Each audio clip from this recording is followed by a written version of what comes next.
Kalau nyaman secara kreativitas itu jauh di belakang layar. Kalau opportunity tumbuh dan berkembang untuk usia saya rasa di belakang layar itu lebih tepat. Tapi di depan layar juga enak, karena kan tanggung jawabnya kita hanya individu. Jadi ya plus minus lah. Oke. Tante Ina dan juga Om Jeremy kira-kira lagi sibuk apa sih kalau boleh tahu saat ini? Saya rumah produksinya lagi memproduksi film, jadi lagi tahap final pre-production yang diharapkan sebelum akhir tahun ini akan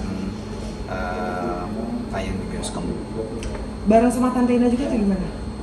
Kalau di perusahaannya iya, kebetulan kalau di rumah produksi kami Ina yang kebetulan banyak memproduksi cerita-cerita filmnya. Berarti Om dan juga Tante ini tidak hanya syuting di depan layar tapi juga di belakang layar juga aktif ya, bisa dibilang. Iya. Sekarang lebih banyak di belakang layar. Kenapa memilih untuk di belakang layar? Karena kan dari dulu Karena kan udah di kenal depan gitu. layar udah 30 tahun. Udah waktunya dengan pengalaman saya di depan layar tentunya kan banyak pengetahuan yang menarik untuk bisa diaplikasikan di belakang layar. Gimana Om, setelah udah terjun ke belakang layar, lebih nyaman di mana sih kalau bisa dibilang? Pertanyaan bagus. Kalau nyaman secara kreativitas itu jauh di belakang layar. Kalau opportunity tumbuh dan berkembang untuk usia saya rasa di belakang layar itu lebih tepat. Tapi di depan layar juga enak, karena kan tanggung jawabnya kita hanya individu. Jadi ya plus minus lah. Kalau Mbak Ina gimana? Lebih nyaman di depan layar atau belakang layar? Aku udah pasti belakang layar karena aku memang dari dulu pengennya mensupport keluarga dari belakang aja. Tapi dari segi syutingnya, ini kan di belakang layar pasti kan sibuk banget ya gitu kan. Untuk syutingnya masih dijalani atau mungkin dikurangi aja nih? Kalau saya akan memilih cerita atau film atau series yang cocok buat saya, ya tentunya sedikit lebih selektif lah dalam menentukan pilihan, karena kan waktunya banyak teralokasi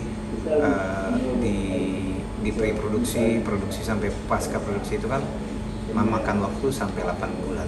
Jadi kita fokusnya di sana. Kebetulan cerita-cerita dari rumah produksi kami mudah-mudahan menarik. Berarti bisa dibilang ini salah satu investasi juga nggak sih Om, kayak pasti kan orang nggak selamanya di dunia entertain. Kalau Om sendiri ini kayak ada nggak sih rumah produksi ini diniatkan untuk bakal vakum dari dunia entertain, jadi kayak full di belakang layar aja? Salah satu tujuan saya di dunia showbiz adalah nantinya ya memang saya harus mempunyai vehicle yang dimana saya bisa memberikan kontribusi lebih banyak dari knowledge, dari pengetahuan yang diaplikasikan ke industri. Kalau saya sebagai aktor kan saya hanya mengaplikasikan fisik dan knowledge saya. Pada saat saya di belakang layar tentunya saya lebih banyak tabungan kreatif lah. 30 tahun nggak mungkin saya nggak punya tabungan kreatif. Satu, yang kedua saya punya tabungan network, orang-orang yang bekerja di industri kan saya tahu. Yang ketiga, sedikit banyak saya mempelajari tren apa yang kedepannya orang suka gitu loh. Nah oleh karena itu saya pikir ya Jeremy Thomas sendiri ya lebih baik sekarang sebagai eksekutif produser atau produser untuk suatu cerita-cerita yang menurut saya baik. Om, ini kan harus keluarga kan di dunia entertain, semua anaknya juga di dunia entertain gitu. Apakah antara anak akan ngikutin jejak Om sama Mbak Ina juga nih, bakal di belakang layar juga? Dari awal kita sudah mulai melibatkan mereka sedikit-sedikit, minimum dari input, dari ide, tapi nantinya saya harapkan karena zaman sekarang tuh perubahan dinamika jauh lebih cepat daripada zaman yang kami. Saya rasa mungkin suatu hari ya kalau misalnya ini menjadi perusahaan yang tumbuh dan berkembang, saya mengharapkan mereka sebagai putra-putri juga ikutlah. Tapi kalau Om sama Mbak Ina, anak lebih prefer nih kalian berdua sebagai orang tua, lebih pilih di depan layar atau di belakang layar? Anak-anak sih sebenarnya kalau boleh di belakang layar mereka di belakang layar. Cuman karena anak-anak kan di dunia entertain ini karena hobi sama mereka memiliki talent ya, dan itu kemauan mereka. Jadi makanya mereka kayak Excel kan dia sekolah producing di London. Terus kayak Valerie, dia juga walaupun dia tidak syuting, kadang-kadang dia ambil acting class karena dia kepengen olah tubuh. Nah itu buat dia fun gitu. Jadi sebenarnya intinya mereka tuh ya memang dia berkarir di sini karena sebuah perjalanan dia untuk mewujudkan cita-cita mereka aja. Sekeluarga di dunia entertain semua gitu. Jadi untuk dari ngabisin waktu sendiri nih quality time. Susah nggak sih? Enggak lah, menurut saya apa namanya, aktivitas kita kan tidak rutin kan. Pada saat sibuk kita sibuk, tapi pada saat kita kumpul ya ritual keluarga kumpul ya tetap ada.